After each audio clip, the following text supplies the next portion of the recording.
All right, so our fuel cell is in place. Kind of, you can see where I'm going to mount this thing.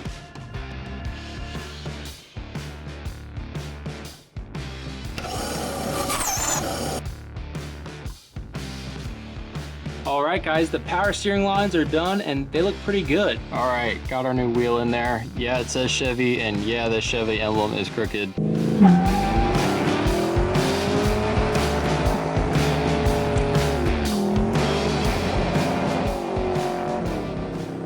What's going on, guys? Welcome back to another episode of Rustomod. We're back on the 1976 Buick Skylark. So if you guys haven't followed along, we are trying to build a 1976 Buick Skylark as cheap as we can. So basically what we did was we went to the junkyard and we found this Buick behind me. We got it for 200 bucks. We drug the thing home, we tried to get it running, but the thing actually caught on fire. So what we did was we took the motor out of the Buick and we ended up buying a Silverado. We bought the Silverado, parted the whole thing out, and we used the money from the Silverado and we put it into the Silverado engine, which was a 4.8 LS. Now, if you guys don't know anything about the LS world, the 4.8 is like the one to get if you're gonna boost it. So, of course, we're gonna try to boost this thing. So, we took the money from the Silverado, put it into our motor to get it ready for boost, and basically what we're trying to do is show that you guys don't need a ton of money to build an awesome hot rod, that it just takes a little bit of time, a little bit of figuring out, and a lot of fun with your buddies. So we're trying to do this thing as low budget cost as possible. So we got a lot of parts to put on this thing, so I'll show you guys what we're gonna do. All right, well, we finally kind of made it into the new shop. As you can see, we're somewhat moved in. We have to do a lot of projects in here, and I wanted to start by doing our budget boosted Buick build and continuing on that. I do have some other projects in the background that we're working on here, so kind of shuffling cars around. But we have a lot of stuff to do on this thing, and we have a lot of parts to install. So today I want to try to tackle the fuel system on this thing, and I think that's one of the most overlooked things on if you're doing a turbo build or a LS build in general.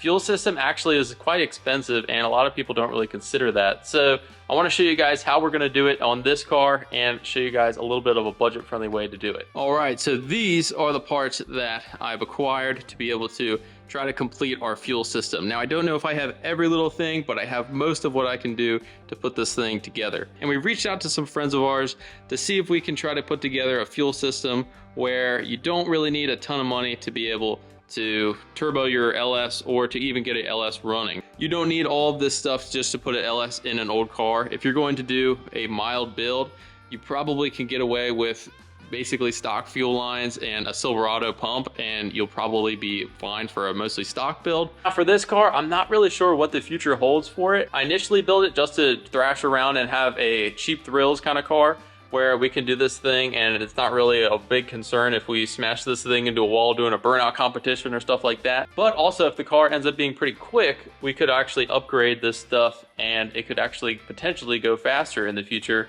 And that might be kind of a route that we might want to go with it. I'm just not sure yet, so I wanted to upgrade the fuel system as good as I could get it for now. That way we won't have to rip fuel lines out and redo stuff later. So basically what we have in front of us is all the fuel system and fittings and lines and all the stuff that we're gonna put on the Buick here. And our new friends at Evil Energy actually hooked us up with a lot of stuff here. So the first thing that we're gonna tackle here is the lines. So we have some Dash 8 PTFE fuel lines. Now, the PTFE lines are better with E85 and stuff like that. So if we're gonna run the rubber traditional fuel lines on this thing, if we ended up trying to switch to E85 one day, it's just gonna corrode the lines and it's just gonna have to end up ripping them all out. So I wanted to just start with PTFE lines right off the bat. And that way, if we end up upgrading this thing in the future, we won't really have to worry about trying to up the power with the lines that we have. So I wanted to go a little bit bigger just off the rip here. So we have all the fittings and everything that we really need to be able to run this thing, and it should be pretty much good to go. So I'll link Evil Energy down in the description below. They actually are really budget friendly, and I used a lot of their stuff on our Turbo LS C10 that we did, and it worked really well. So I was pretty happy with it. So I thought I'd share it with you guys. If you're going on Amazon, they basically have all this stuff on Amazon. It's really easy and it's quite affordable, especially when the world of fuel lines is so expensive. So not only do we have fuel lines from them, they also sent us these exhaust cutouts, which I thought was pretty cool, especially since we're trying to do a little bit of a sleeper build on this thing. I thought these exhaust cutouts would be pretty cool. So that way it's not as loud or anything like that when we're driving down the road. And then you can hit a switch and these things will open up and we can have full power, which would be pretty sweet. So I'm not going to put these on today. We have a ways to go before we do the exhaust on this car, but I just wanted to shout them out because these things are going to be a pretty cool aspect of the build whenever we get those on. I was thinking about using the stock Buick gas tank for this, but I looked inside with a bore scope and that thing is super rusted. Find an aftermarket tank for one of these things is kind of expensive, so I went the cheap route, trying to keep this thing low cost, and I found this fuel cell on eBay for, I think it was 75 bucks. So the cheapest one I could find. It's blue, kind of matches the car, so it's meant to be. Doing a fuel cell is a little bit easier to run everything because they already have AN lines on the fuel cell, so we can just route all this stuff to our pump and then straight back to the engine, and it should all hook up pretty nicely. But we are going to have to make kind of a mount for this thing, and I'll show you guys what I want to do with that in a second. So we have the lines, we have the fuel cell. The only thing left we need is a fuel pump. Now, this is a Bosch 044 fuel pump, and I know guys run different kind of pumps on different kind of aspects of builds, but for a budget-oriented project, in my opinion, this pump has worked out really well for me. So this Bosch 044 pump was actually a spare I got for the Rambler. Now we used this in the Rambler on an NA build and it worked pretty well. It pumps a lot of fuel and it's pretty efficient for what it is, and for the price it's pretty good. You can actually pick these things up on Amazon pretty cheap, and they're pretty good for LS stuff if you're running pump gas and stuff like that. Now besides fuel lines, the other thing I picked up is some power steering lines. If you guys have been following along, you know power steering is a little bit of a fear of mine because of where the turbos are. So got some power steering lines, we can hook those up. We have some fans left over from the C10 build that I'm going to put on. The other thing that we have is this Evil Energy fuel filter. So this is going to go before the pump, and that way whenever we run our fuel, if we have any contaminants in the fuel, it'll go through the filter first and not destroy our pump. That's what we got to get on this thing today. So let's try to jack the Buick up, pull out the old gas tank, and see how we're going to run this fuel system.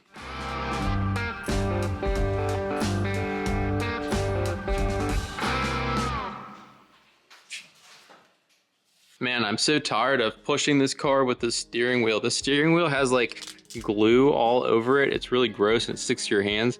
I taped it up so it's not as bad, but you literally will have glue on your hands for the next week if you touch the steering wheel. I have another one. Maybe if we have enough time in this episode, we'll swap that out. It's the last episode, we actually put these wheels and tires on this thing, lowered it down a little bit, and it turned out really cool. This thing actually, I really love the look of this car now.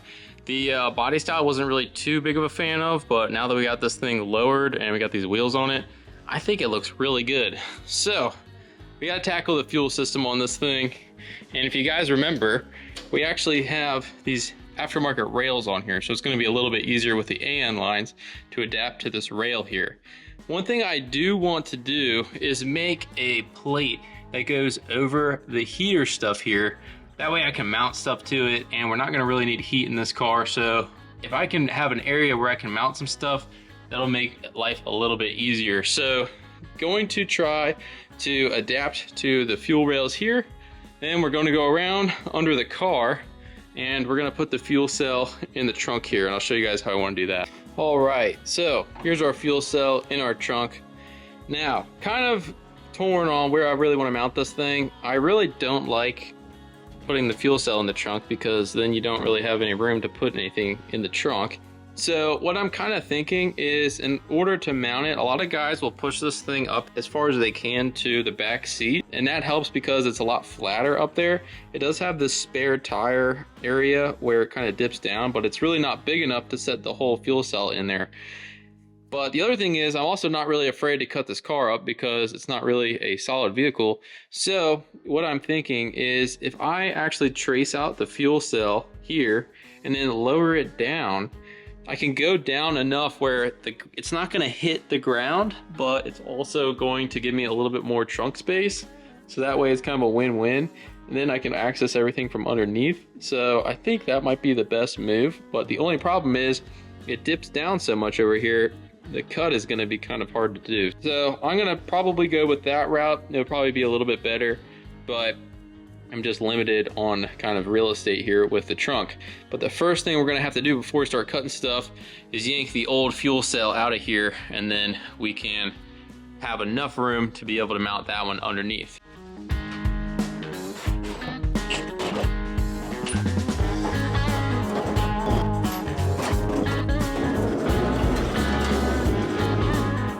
All right, got our stock fuel cell out. Thing is definitely seen better days, but we can actually cut underneath here and drop it down. So we do have some room under here, so that way we can get some access to the bottom of the fuel cell, and it shouldn't be too bad. So we have our crusty fuel lines I got to take off, but I just want to try to see how we can get this thing fit. Then we can do the easy part and run all the lines.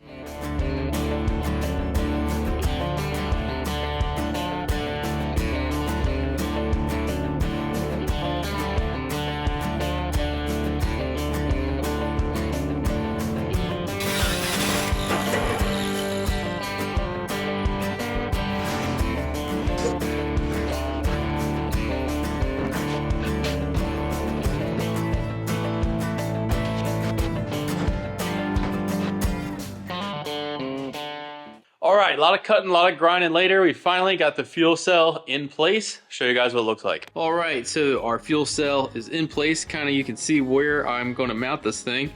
And for now, just so I can make a temporary mount, put this cardboard box under the existing fuel tank straps. Try to hold it up kind of where I need it.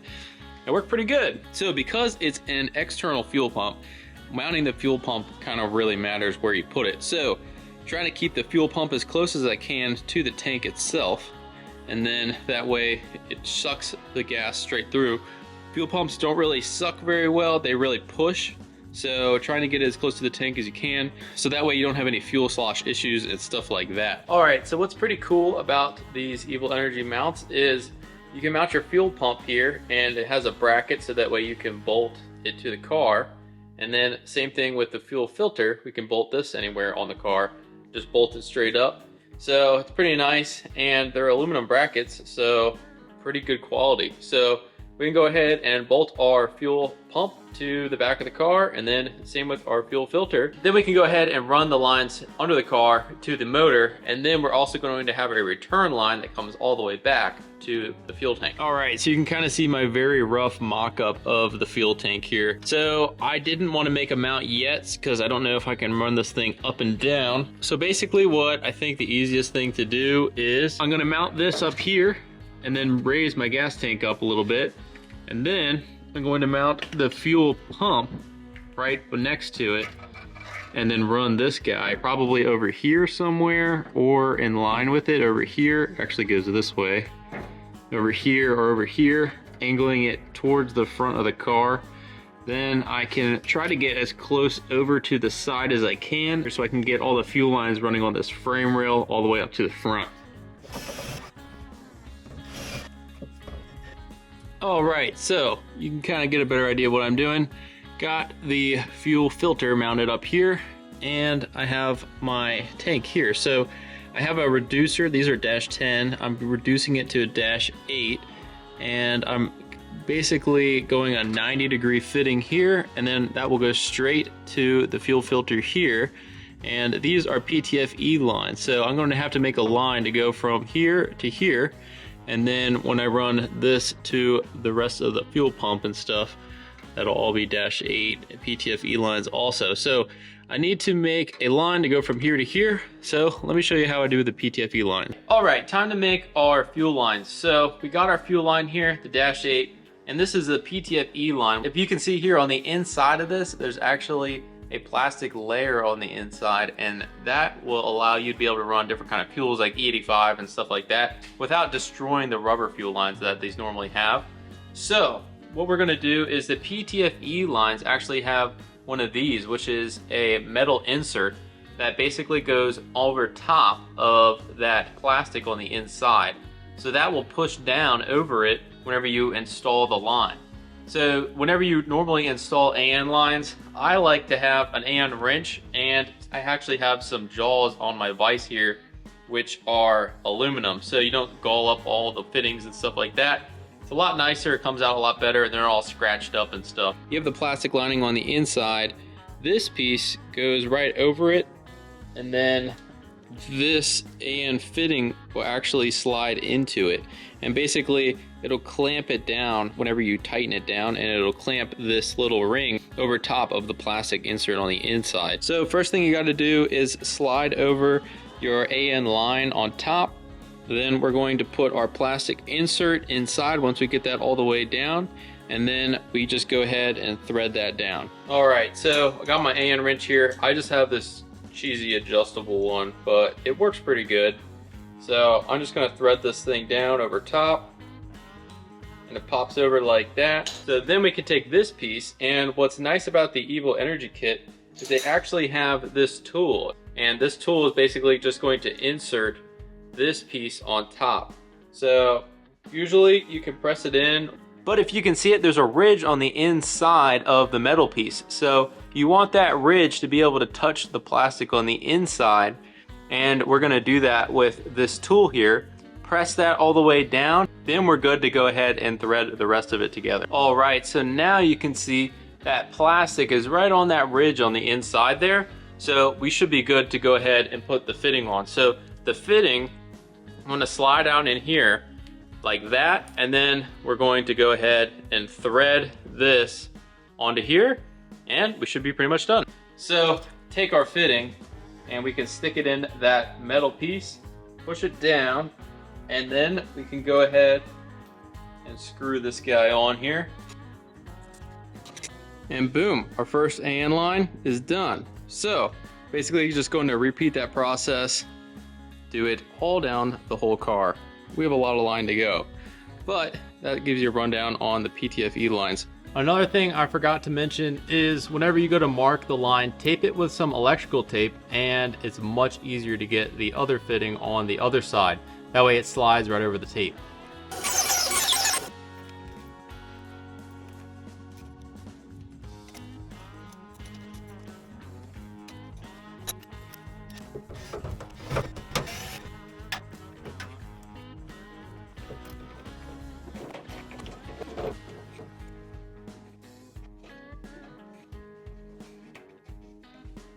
All right, so I got the fuel filter mounted with the line going to it. Looks pretty good. Got to run the rest of them, but I got to yank off all these fuel lines and stuff, and they're mounted with like the factory clips and stuff.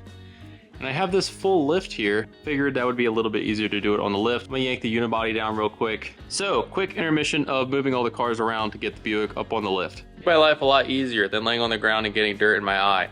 And I can use my lift for the first time, so that's cool. All right, man, that took a lot longer than I was thinking, but we got all the cars flipped around, and we got the Buick up here on the lift, finally. The unibody is really hard to push, so it's a little bit of a challenge to get it up on there, but we got it. All right, let me lift the Buick up and see the fuel lines that we have to take out.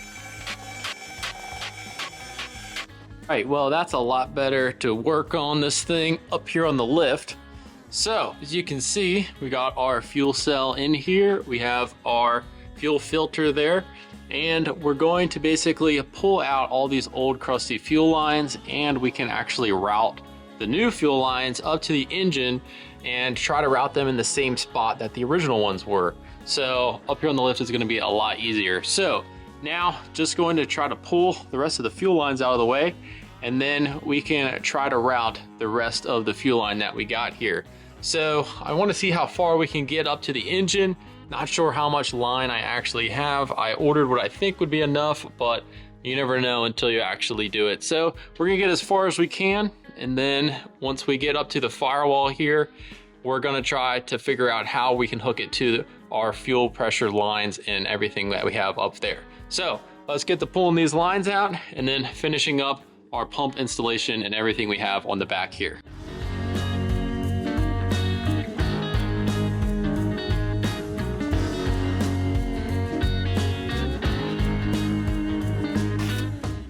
All right, so I got the fuel line removed. It's pretty nice. It actually has all these little weld nuts that hold the fuel line in place. So I'm gonna actually reuse those and then route the new fuel line exactly where that goes. Probably just gonna go up to where it turned to a rubber line, which is right up here. And then I can go straight up and go right where the new fuel rails are, and then eventually go to our fuel pressure regulator and then back down to the gas tank.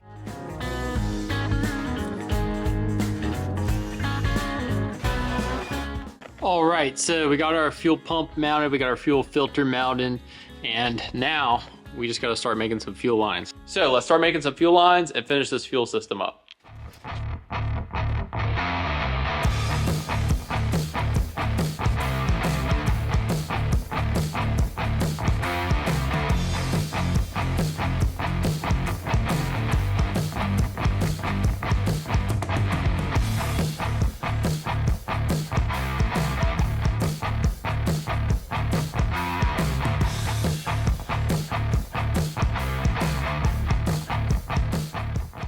One thing that's pretty cool about these fuel lines is they actually had these little clips that go all around the frame, and they fit perfectly with the new fuel line. So I don't have to zip tie it or try to do anything like that. I can just reuse the factory clips and they go right back in the same spot that the old fuel line was. So that's pretty cool.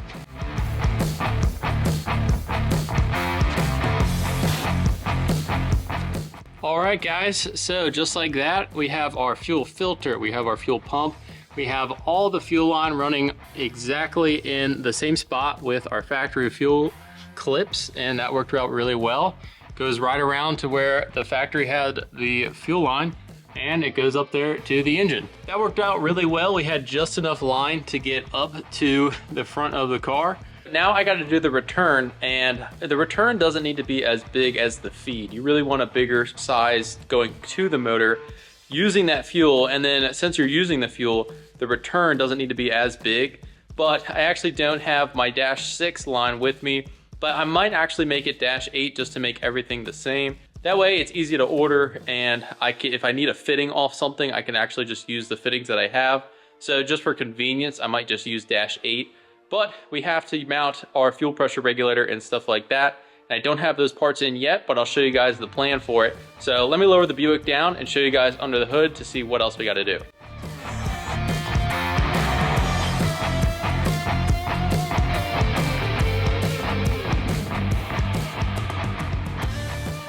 All right, so now the plan is we have to run this fuel line over to this fuel rail. So that works out pretty good. But I want to put a panel here so that way this is blocked off, and I'm gonna have to get in the car and remove all that stuff, and I can't get my door open since it's on the lift right now. So I'm gonna wait on this for now because I'm also waiting on the return line. So we'll just knock that out in the future, but at least we have a good idea of what our fuel system is going to look like. So once we get all that stuff down and our fuel line to the return, fuel system should be pretty much complete. So what we're gonna do now is I actually want to knock out these power steering lines very similar to our AN lines that we did on the fuel system. So if you know anything about power steering lines and swapping engines, it's kind of hard to find a kit where it goes from one engine to the car that you're going in. So I found this universal GM power steering line kit, and it gives you all the fittings that need to go in older style boxes that GM used, and it gives you the new fittings to go onto the LS. So we're going to do this very similarly to the fuel lines, and it uses a special kind of hose so that way it can hold high pressure on power steering lines. And we're basically going to do the same process that we did on the PTFE stuff, and we're going to run the lines from the engine to the power steering pump.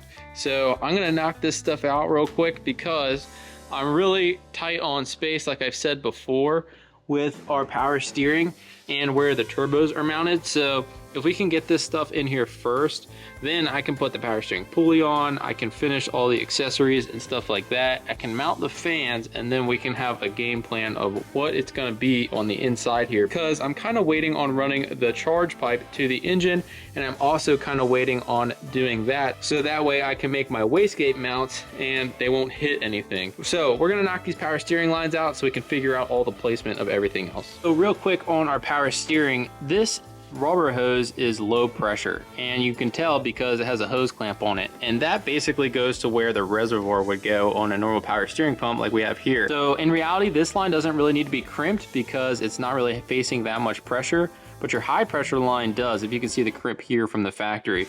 So I'm gonna remove the high pressure side, but this one actually has a barred fitting on it that I can fit a hose and a hose clamp on. So I might just actually use this. I'll replace the hose, but use the fitting that it has down here and then run it up to my reservoir here, and then make a high pressure line going from the pump here to the power steering pump here. All right, so I kind of got my power steering lines figured out. I think I'm going to try to run this 90 fitting here, so that way it can go down and be out of the way, and then run another 90 fitting down here, so that way it can go behind this. Now I do have to watch out for my turbo drain, but that should be able to go up and over to here, so it shouldn't be really in the way. It should go underneath it. And then this one, I'm probably just gonna use the one from the kit. The other one looked pretty gross. So that return line is gonna go up here and then right up to here, but probably wanna put a heat shield on it just because of where the exhaust is. I'm gonna have to make something because of how close the exhaust is to the power steering anyway, so we're gonna have to take that into account. So, going to go ahead and make my power steering lines, and then I'll show you guys what it looks like once it's done.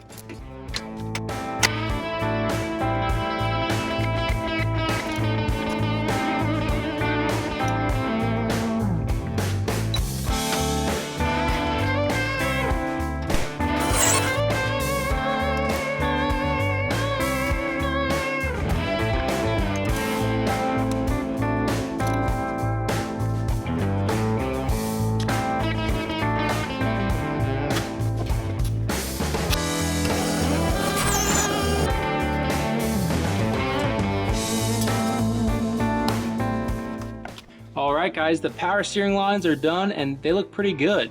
So we have an AN going down at a 90 there and then a 90 at the bottom. So that way we can keep this thing as far back as we can to not interfere with any of the pulleys or the belts or anything. Then we just got the return line down here running straight up to our reservoir right there. Pretty simple. So power steering complete. All we gotta do is put on the pulley, but before we do that, I want to actually put the fans in here so I can see how much clearance I have from the radiator to the rest of the engine.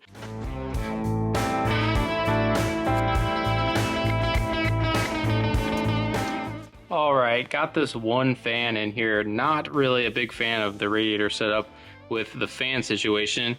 I thought I could fit 2 fans in here, but this radiator is much smaller than I was thinking. So this is going to have to do for now.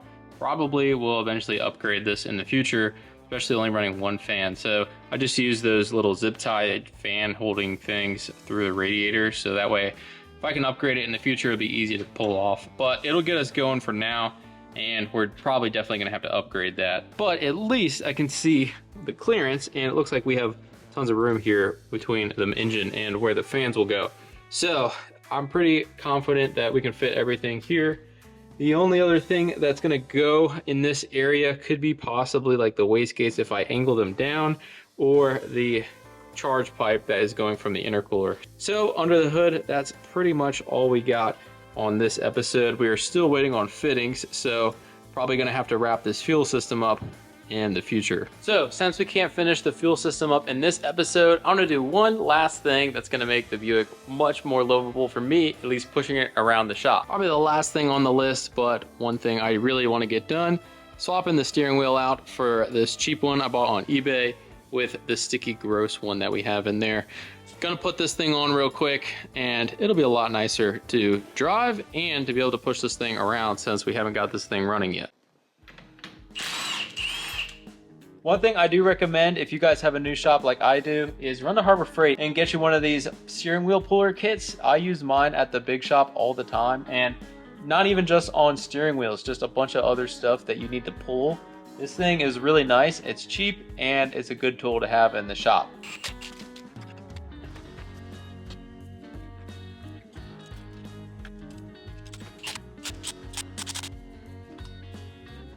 All right, got our new wheel in there. Yeah, it says Chevy, and yeah, the Chevy emblem is crooked. this wheel was really cheap, so the rest of the stuff is pretty cheap, but the wheel is not covered with glue and it looks better, and I don't have to wash my hands for 3 hours after I push this car around. So gonna be way better to drive with this. All right, guys, well, that's going to do it for this episode of Rustomod. We got a ton of stuff done. We mounted our fuel cell. We have our fuel lines running to the front of the car. We have our fuel filter, our fuel pump. We have all of our power steering lines, and we got our fans installed and our nice steering wheel. So thank you so much for watching, guys. Make sure you like, comment, subscribe so you can stay up to date on all the future episodes on the Buick here. Still got a lot of work to do, and you're gonna see that here on Rustomod. So thanks for watching, and we'll see you on the next one.